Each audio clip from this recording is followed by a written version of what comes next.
Hey, hey, hey, here we are, Matty Mo. Today we've got Sterling Douglas, Hey, how about the that? one and only, the co-founder and CEO of Chowly, the company that basically invented the concept of killing tablet hell dead. Hallelujah for Chowly. All right. I mean, talk about a positive influence on the advancement of society. But anyway, Sterling started as an actuary turned restaurateur obsessive and has spent a decade building Chowly from a single point of sale integration into a full off-premise platform serving over 17,000 restaurants. It's really impressive. He's on the RTN Advisory Council.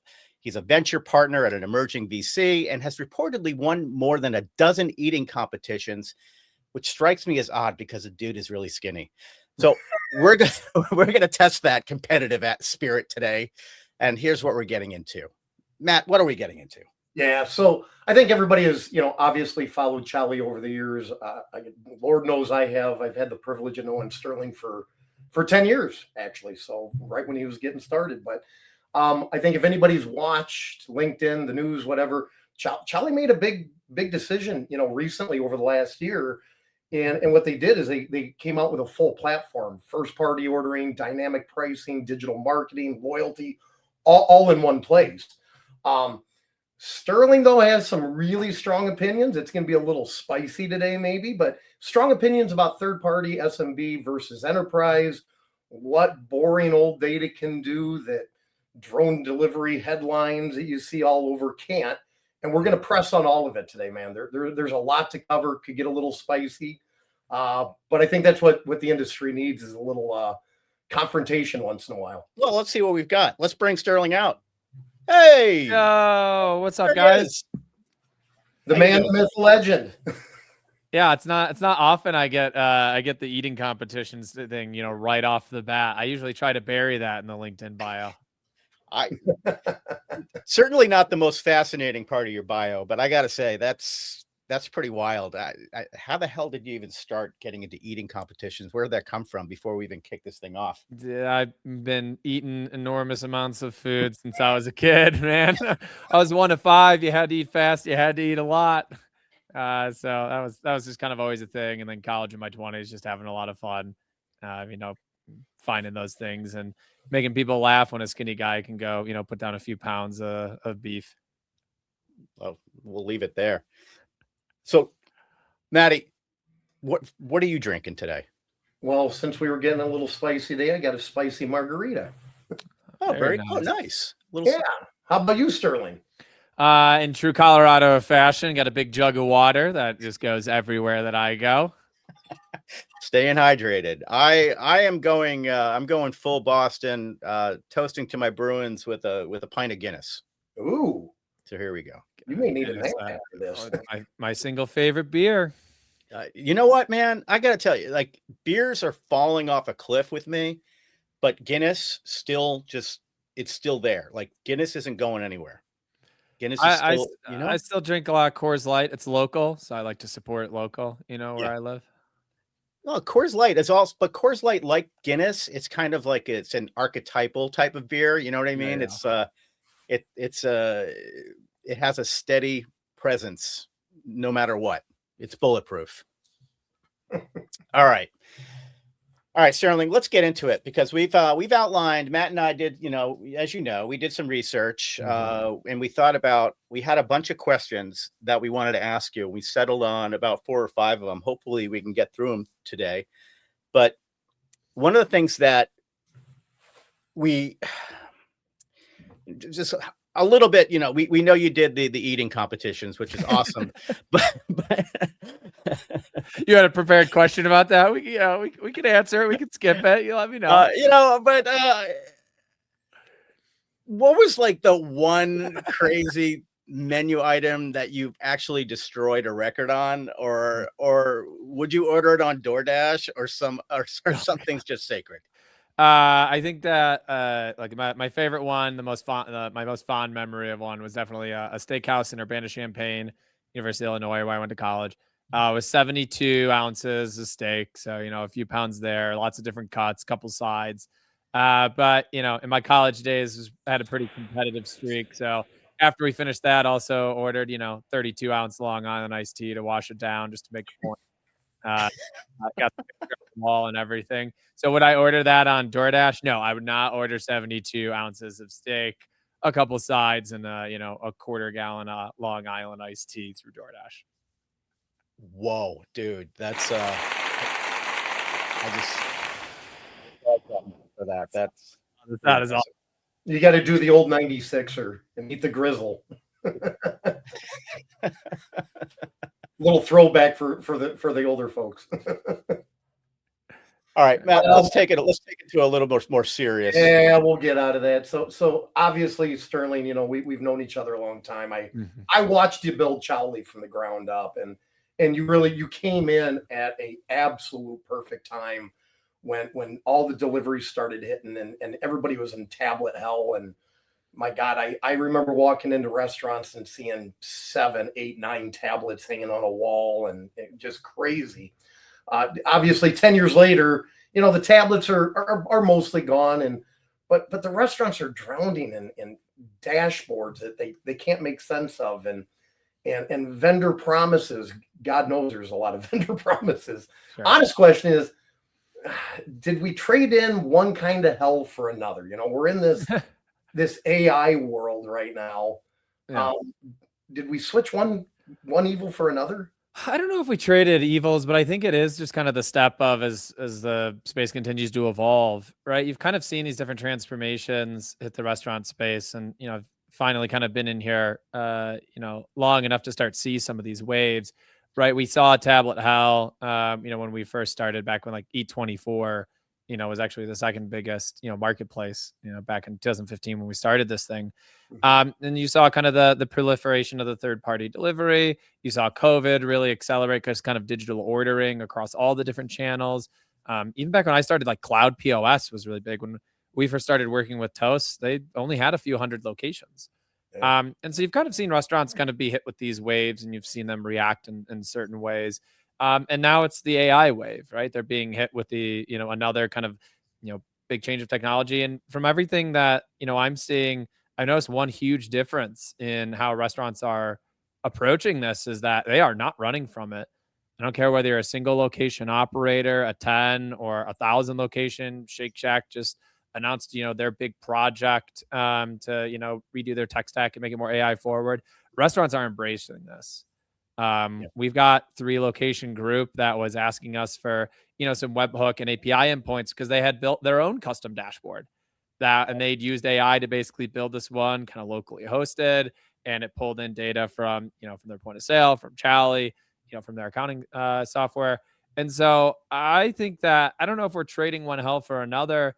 I just think that we're just taking that next step in, allowing restaurants to have a lot more seamless technology that can be paired with some of the more seamless operational, workflows that I've seen so many restaurants really nail over the years.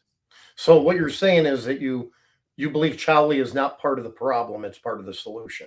Oh yeah, but I think that's our choice, and I think a lot of restaurant tech companies are facing that decision right now.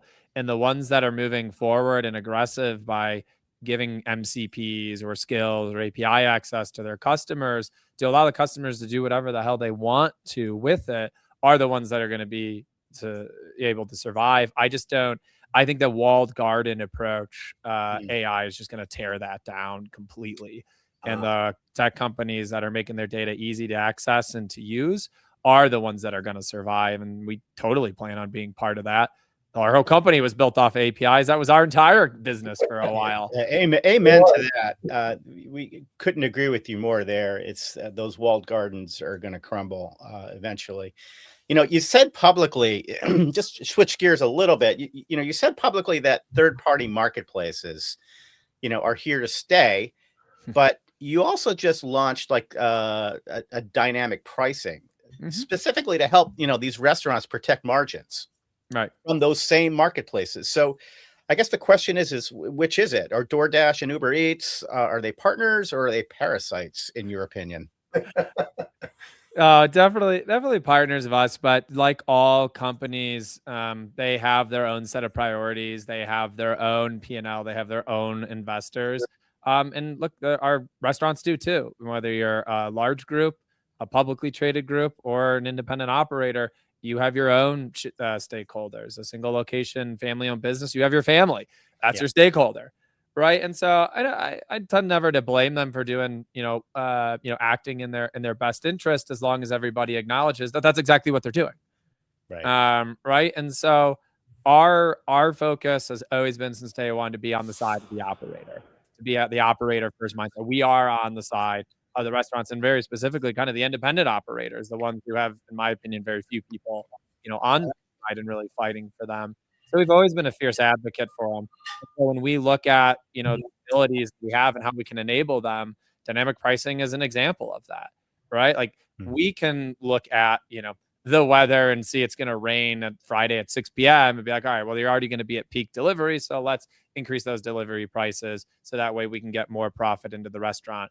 They're already going to be at max capacity. So let's try to make them some more money on that. If we turn down an order or two, that's okay. And those are huge. That's dollars in their pockets. Right. And from a third party side, like they're bringing the orders anyway. We're usually bringing those prices down. We're also not, there's like a Daily Show skit where they were gonna Wendy's was gonna charge like $80 for a hamburger, Friday at 6 p.m. And someone's gonna go buy that, sit in the parking lot, and sell it for $20, like that night, and just kind of day trade and hustle the burger hustle. But in the reality, like our average price increase is like 10%.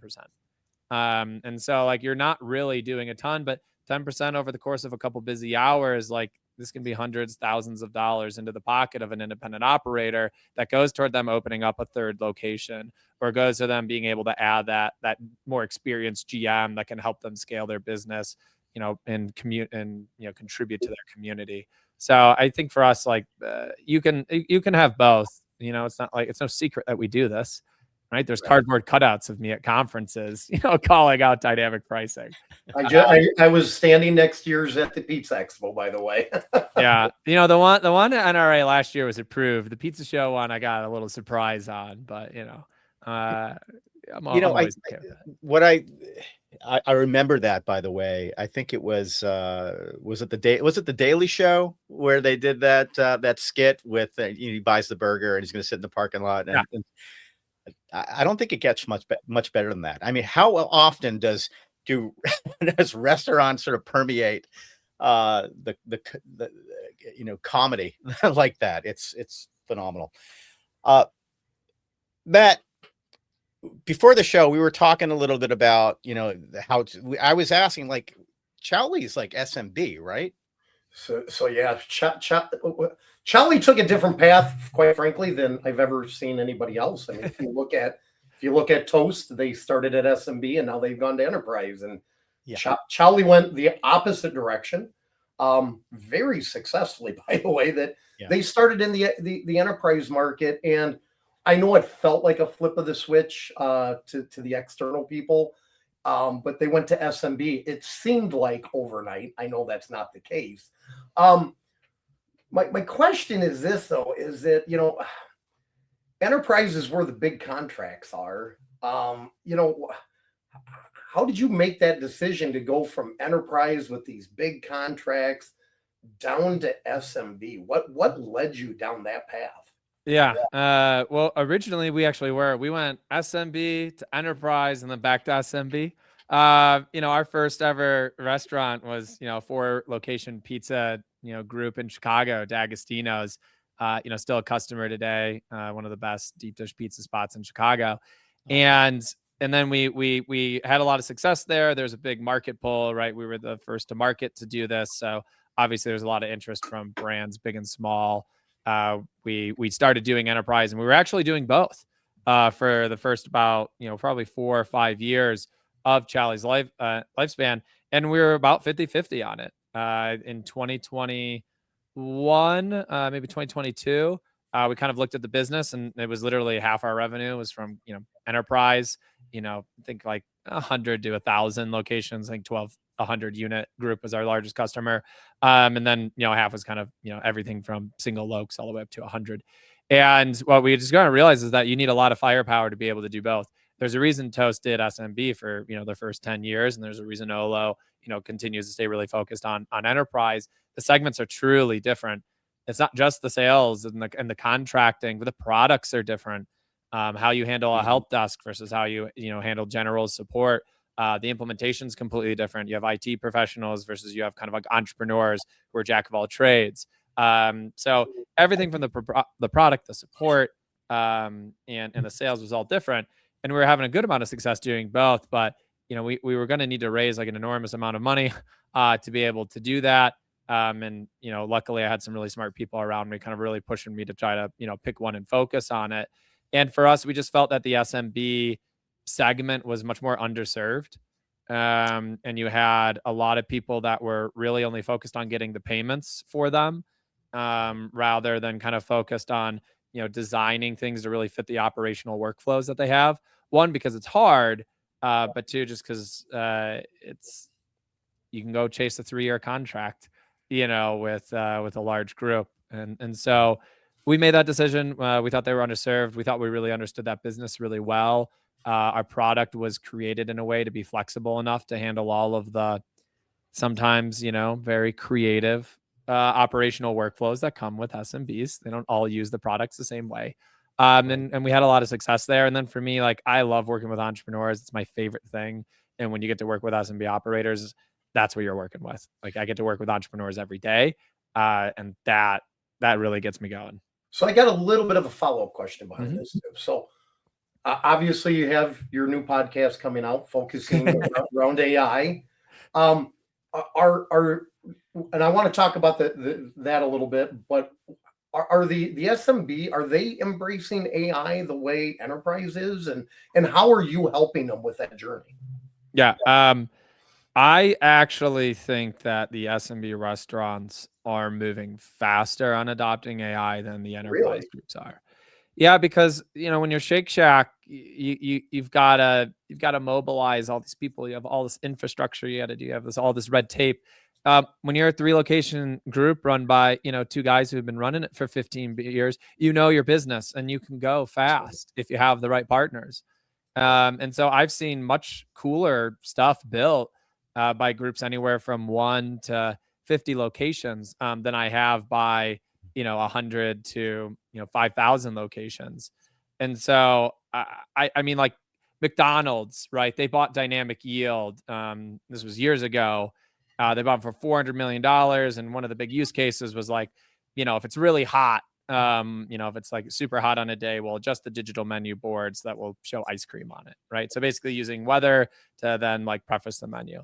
Well, I've got countless examples of 3 and 30 location size groups doing the exact same thing. There's a story we talk about on the podcast where a 30 location pokey group, when it rains, like the business struggles. Like you don't think of pokey when it's raining.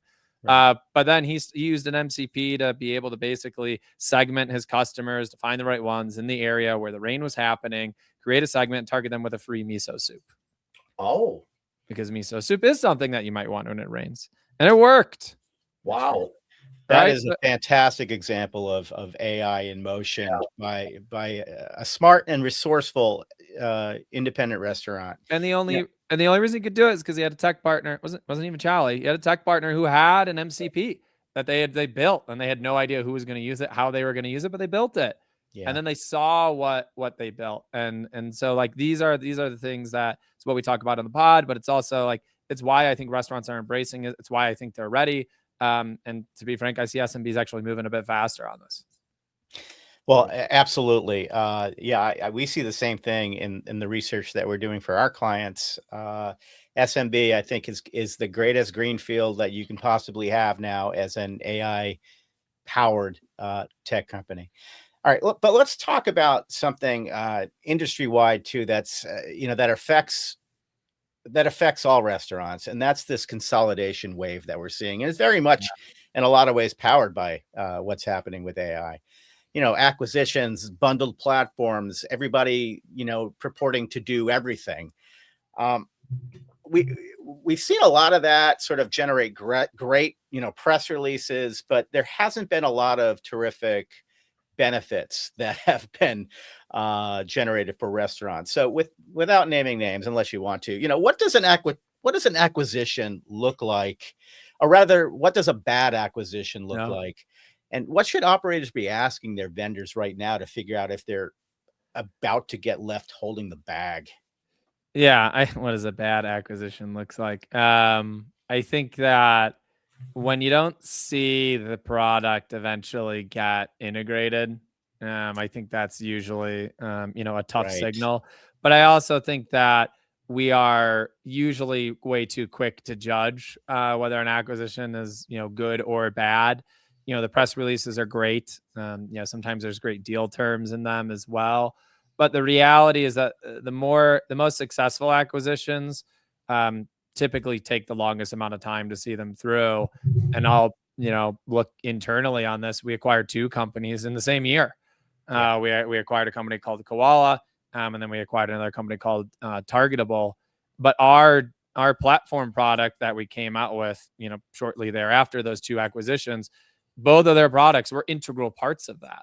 Right, the online ordering and the mobile app, it's still the same. It's based off of the same code that we got from Koala. Obviously, we had to make changes to it to really integrate it correctly. But it's that same code. Same thing on the digital marketing side.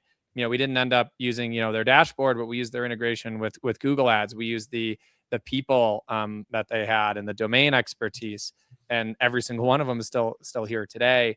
And so for us, like when you are using the Chowly platform, it's kind of indiscernible where the stuff came from. Did we build it? Did we buy it? Or did we partner with it?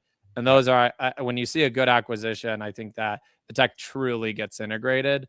I think that's the time, but it takes a lot of time. It took us, we had within 6 months, we had the Koala tech integrated, but it was integrated technically. But it really we weren't really reaping the benefits of it for at least another year and a half. And so I do think that these things kind of take a lot longer than people realize. So how much of does in that integration process, I'm just wondering, from a customer communication standpoint, are you kind of letting them peek behind the curtain during that whole transitional time? How much does it matter to have really solid communications with the customer, letting them know what's going on? Yeah, definitely a place where I learned a lot on the first one, and tried to do a much better job on the second one.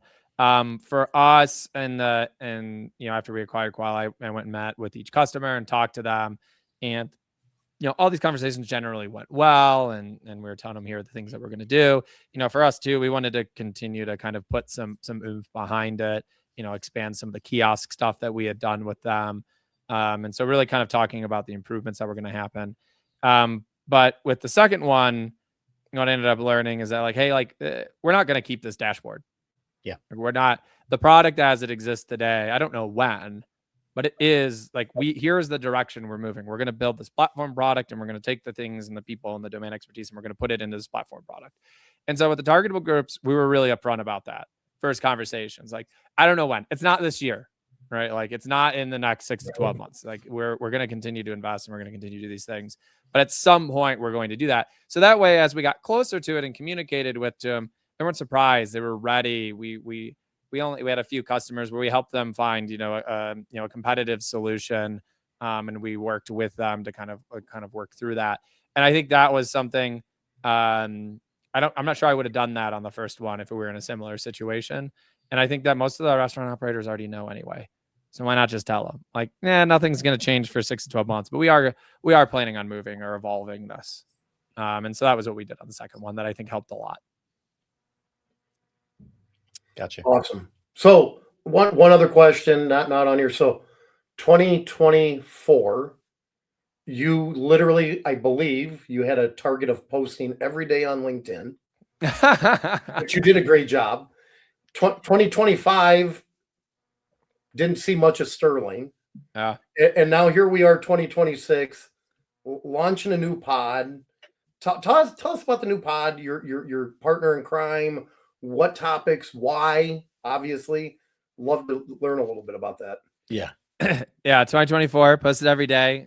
Only way I could really motivate myself to do that was to have a bunch of bets. So I assembled a group, And all of us, if any of us didn't post at least 5 times a week, you had to put on like $100 into the pool. And by the end of the year, it was just me and one other guy. So we split it. Got a few million views on the posts. It's cool. I don't know if I liked writing them, but what I did like is, every couple of weeks, someone would actually, I did a lot of entrepreneurial stories. And so, someone would be like, hey, I was in a bad spot, or like I was struggling, or you had this like one little tip and it kind of sparked me to do the thing. And that was cool. That was really was the most valuable part of it for me, because it was a way, because I was on the other side of that in the early days of Chowly. Hey, you got me through my first year of entrepreneurship. So yeah, bravo, man. yeah. And so it was fun. In 2025, I mean, we were launching the new platform product. And to be honest, there weren't enough hours in the day. Like there just really weren't. I mean, that is a huge product, right? I mean, it's the third-party marketplace integrations we've always done. It's dynamic pricing. It's Google business profile management. It's Google Ads. It's email marketing. It's the marketing website with SEO stuff. Right. It's online order. We had to build the loyalty and payments integrations. And like the product was so huge and it was growing so quickly. It was all hands on deck. I was a customer success manager because we couldn't hire fast enough on the customer success side. So I would take them. I was a technical account manager. I would take support shifts. I would help watch the Slack channels. We would, do design reviews. I mean, everybody was chipping in. Our CTO, our COO, our CIO, every single executive had a small CSM book for our platform customers. We had we had such good response. We just had to do that. And so, I mean, it was just, it was back into those hyper growth days, like what we had in Chowly in kind of 2018, when you're just growing quickly. So, the LinkedIn stuff, I didn't log in for months. And it was interesting towards the end of the year, someone sent me a message, being like, hey, this helped me through, this particular spot I was in. And I was like, damn, I got to try posting again. Yeah. So I've been getting better at it. I'm not doing a bet. I don't need to post every single day. We started the pod to be, that's a good way for me to get content out. We talk a lot about the struggles of running a business.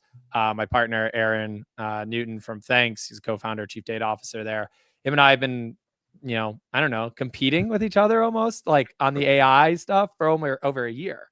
We would get on a call every so often. Here's what I built. We do kind of show and tell. And we'd both walk away from the conversation being like, shit, Aaron's ahead of me. Thing, and I need to do it. And then he would be like, fuck, Sterling's ahead of me. Like I need to go build this thing. And we were kind of pushing each other in really in a fun kind of competitive way. And so we he started doing these boot camps, and we just thought it was a way to kind of get more stuff out into the industry. I love it. I love what you guys are doing. I think it's awesome. I just saw you guys had a little dialogue about, well, first of all, both of your weapons of choice, I think, is Claude, right?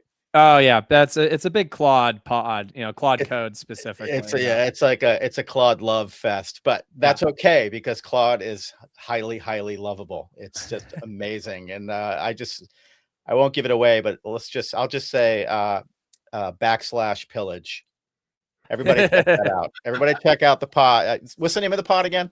It's literally just AI for restaurants. AI for, well, Jesus, okay. Yeah, AI for restaurants.ai. So you need any marketing help? Let us know. Why not just call it what it is? Plus great for the SEO, Paul. Really good for the SEO. Yeah, you know what? No, I that's actually really smart. All right, Sterling, dude, this was awesome. Thank you so much for taking time out of your day to do this with us. We really appreciate it. I hope everybody goes to chowly.com to check out how they can start making more money from their restaurants. So we'll look for you. Your podcast, I'm assuming it's streaming everywhere you can get one. Spotify, Apple, and YouTube. I'm not. Fair enough. It's not a media business, and anything my AI can't plug into, I'm not gonna post it. Yeah, on. and it shouldn't be a media business. We're in the we're in the technology business. We're in business for helping restaurants get the most out of their four walls. So thanks again, and a reminder for everybody that's listening. So Thirsty Thursday is an offshoot from the Modern Solutions for Modern Restaurants podcast, now part of the Savor Network. You can listen to all Thirsty Thursdays on your Modern Solutions for Modern Restaurants pod. So wherever you like to stream. Watch Modern Solutions for Modern Restaurants podcasts on the Saber Network. We're now over 425,000 subscribers, which is no joke. So if you want to listen or learn about technology and restaurant space and what's happening, check us out. Sterling, Matt, you guys are awesome. Sterling, thank you, bud. Thanks for having me, guys. Always a pleasure.